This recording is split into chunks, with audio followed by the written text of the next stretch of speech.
trying to figure out where I should get my hair dyed pink after raising over $7,500 for Real Men Wear Pink.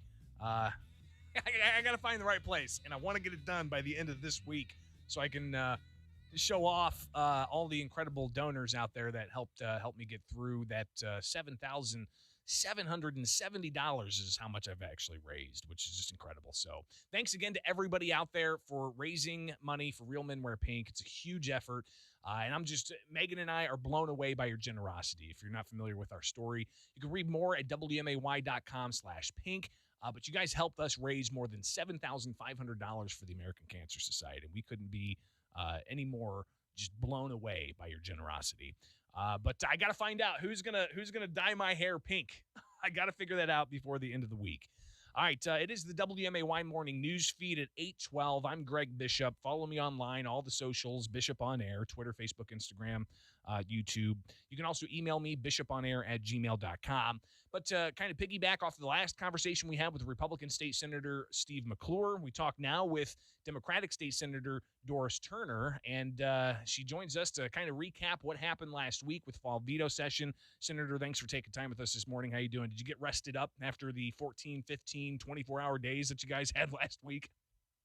I did my best to try to do that. But, before we get started, I want to say that I have been following you on the Real Men Wear Pink, and that is such a great program, and I want to congratulate you for not only participating, but for raising such a phenomenal amount of money. That's, the last month was Breast Cancer Awareness Month, and it's pretty personal for me. So thank you very much for jumping in and making a difference. Well, and Megan, really, I think her story of being diagnosed right as the pandemic was coming on and just getting it done and getting the treatments, it really struck a chord with a lot of people, especially her being of a younger age.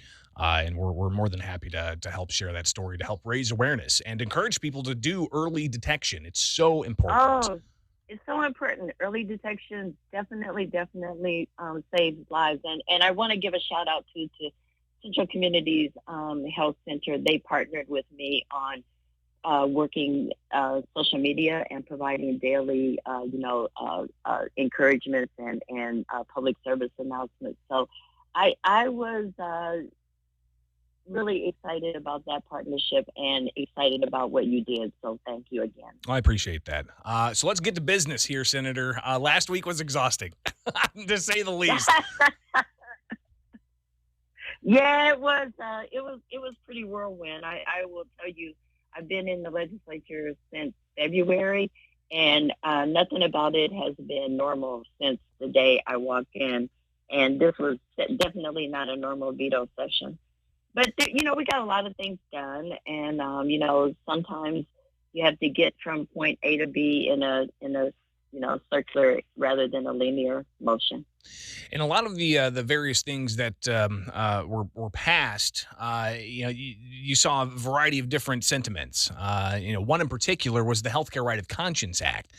While Democratic leadership were advancing this and the governor was advancing it, you voted against that. Explain your vote. I did. No one should misunderstand my vote. I fully support vaccines, vaccinations. I've been doing a real big push on trying to get everybody vaccinated. I think that's the only way we get out on the other side of this. As a matter of fact, my husband and I got our booster last week, so I'm super vaxxed, and I'm, encouraging everybody to follow suit. I think that there's, a lot of this becomes very personal, and I think that there are opportunities for us to work with, employers and businesses and employees to try to figure out how we get there. And, perhaps this just wasn't the right way to do it at this point in time. So, it was a very difficult vote for me. It was. I took some, difficult votes this week, and that was a very difficult one for me. I was pretty torn about it, but decided to come down on the side of a no vote, and hopefully, we can all work together and bring people to the table in these different arenas and get to where we need to be so that we can assure that everyone is healthy, we can get our businesses back going, and most importantly, keep our children safe and keep them in school. State Senator Doris Turner joins us here on the WMAY morning news feed. Another controversial issue was the repeal of the Parental Notification of Abortion Act. You voted for that. I guess for those who found that legislation troubling, what do you say to them? You know, the repeal and then this bill are ones that you're not going to make it. You're going to make somebody unhappy. You're going to make somebody happy. And so the repeal was one that was very personal for me. I was a former board member of Planned Parenthood, and I understand the situations that some young girls find themselves in. And I will tell you, I was a young mother, and I had the love and support of a family and a support system that that allowed me to make some very personal decisions and move ahead with my life. Everybody doesn't have that. And I think that we have to recognize that, everybody doesn't live in an Ozzie and Harriet Huxtable household.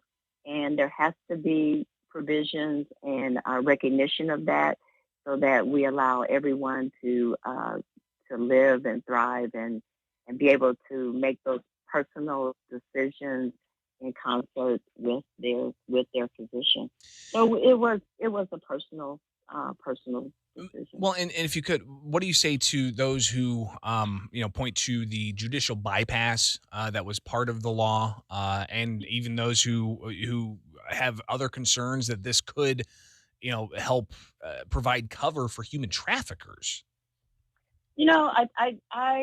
I just cringe every time I hear someone talk about that whole human trafficking issue. I heard my colleagues talk about that on the floor, but I've not seen any data or anything that says that this legislation will impact human trafficking. I mean, we've got information from those organizations that work very closely in the human trafficking arena, and they have said on the record that is incorrect, and people should stop saying it.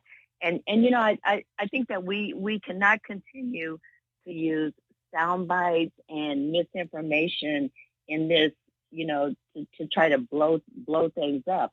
And I'm quite sure that on some mailer that you will see Senator Turner voted to allow, human trafficking in Central Illinois, which would be a blatant lie.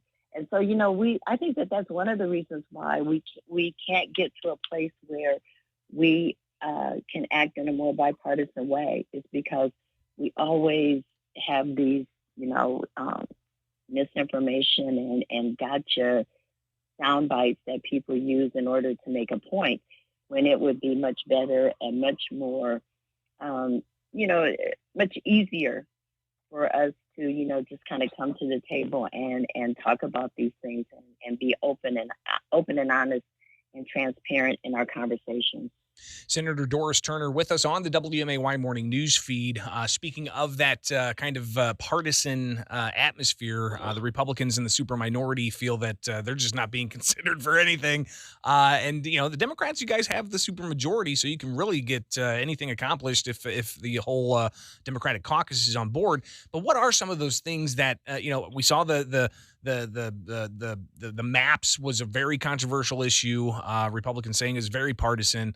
But how do we find those areas where we can get bipartisan agreement? And how do we focus on fostering a better dialogue? As you highlight, too often we get stuck in these sound bites, and too often it's the hyperbole that gets promulgated. How do we bridge that gap and that divide in Illinois? I think that there are many ways that we can work in a bipartisan fashion, and we saw that on a number of different bills that came through the General Assembly during the spring session, as well as during the veto session, where there was bipartisanship. If you look at the bills that I passed and sent to the governor's desk, most of them were passed in a bipartisan manner. I mean, I had several bills that had bipartisan sponsorship with, you saw Darren Bailey being co-sponsor on some of our bills. You saw Senator Bryant. You saw Senator Sally Turner. So you did see, even Senator McClure was one of the co-sponsors on one of my bills. So there's many opportunities where we do work in a bipartisan manner. I think that what happens a lot of the times is on those huge button issues where there's going to be a lot of press. Those are the ones that people choose to, come out strongly against, and because those are the ones that are going to, hit the airwaves, and the ones that people think they can get the biggest, political pop out of. And we have to move away from that. When I started my career in the on the Sangamon County Board, I was in the super minority. There were 29 board members, 5 Democrats. You don't get much more super minority than that. However, I was able to get a whole lot done for my district because I went in understanding that I needed to work in a bipartisan manner. I needed to not be this super partisan person. I needed to be able to sit down and talk with my colleagues and explain to them why something was important to me, and be able to talk with them about the things that were important to them. And I will tell you that attitude and the way I chose to move on the Sangamon County Board served me extremely well on that board. I earned the support and respect of my colleagues, and it served me well when I was on the Springfield City Council, and it has served me well in the legislature. And I think that is good government, and it's the reason why it has been my strength in being an effective elected official. And that's what people want. A lot of people don't care if you're a Democrat. They don't care if you're a Republican. They want to make sure that you're able to get things done for them and you're able to address their issues. And that's what I've been able to do. And that's, and I think that, again, that's my strength in being an elected official and getting things done for my constituency. Senator, just two more issues here, if you could, and we're going just a little over the time, which is fine. But number one, the TIF extension, you got that through last minute. There seems to be some agreement, but some confusion, or not confusion, but original consternation about the difference of opinion from the city to Capital Township. Tell us the latest there, and what does this ultimately mean for business and other development in this area? I think the extension of the Enos Park TIF is a significant win for Springfield, for Enos Park neighborhood, and the Mid-Illinois Medical District. This is another area where we were bipartisan support, and I was able to work with all of the interested parties and kind of bring this home, and I'm excited about that because it is definitely a win. If you remember, this is another project that I brought with me from the Springfield City Council. And, I know that Treasurer Alio, really stuck to his guns and got some things in there that he wanted to have in there that he thought was make this a better situation all around. But keep in mind, he was not the only one. If you remember correctly, Springfield Park District had some issues, and while I was on the Springfield City Council, there was a compromise that was worked out with the Park District in order to get their letter of support for the TIF. So I think that with this compromise that I was able to pull all these parties together to work on, it will strengthen the TIF process in Springfield, and I am looking forward to putting some of these things into some legislation that will strengthen the TIF process for the entire state of Illinois. So I think that we've done some groundbreaking work on this, and it will be better not only for Springfield TIF management, but I believe it will lead to better management for TIF legislation for the entire state.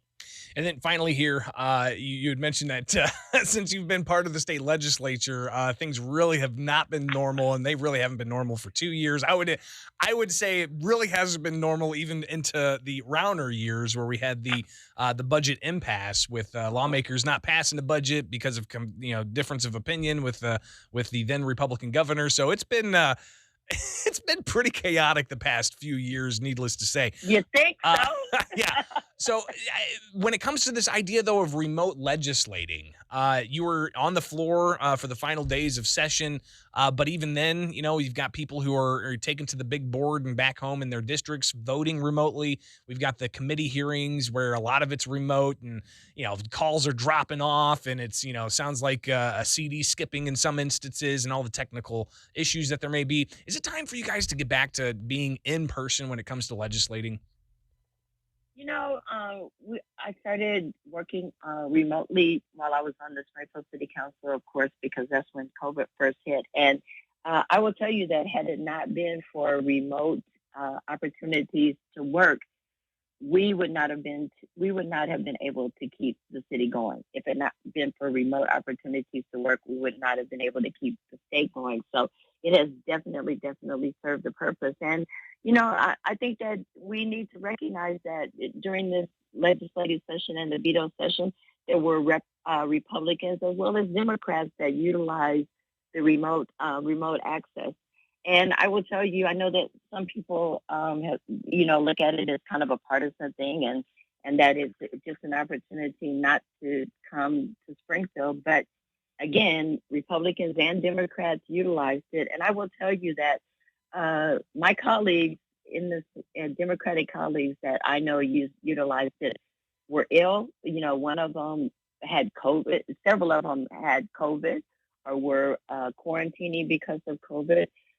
Senator Ellman was going through cancer treatment. And so if you saw the legislators that were struggling on screen in order to be a part of this process, you would perhaps, have a different attitude about it. I mean, we literally saw Senator Ellman go through her cancer treatment on that screen. Mm-hmm. And, there's definitely a place for it.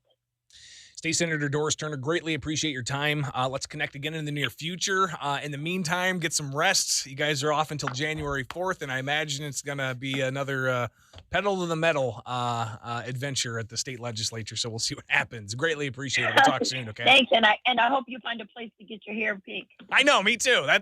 Absolutely. That'll happen soon. I guarantee it. All right. Senator, thanks so much. Thanks. Take care, all right? We'll talk soon. Bye. It is the WMAY morning news feed. Take a break and come back for news on WMAY. $15 per hour is a lot of cheddar. Culver's West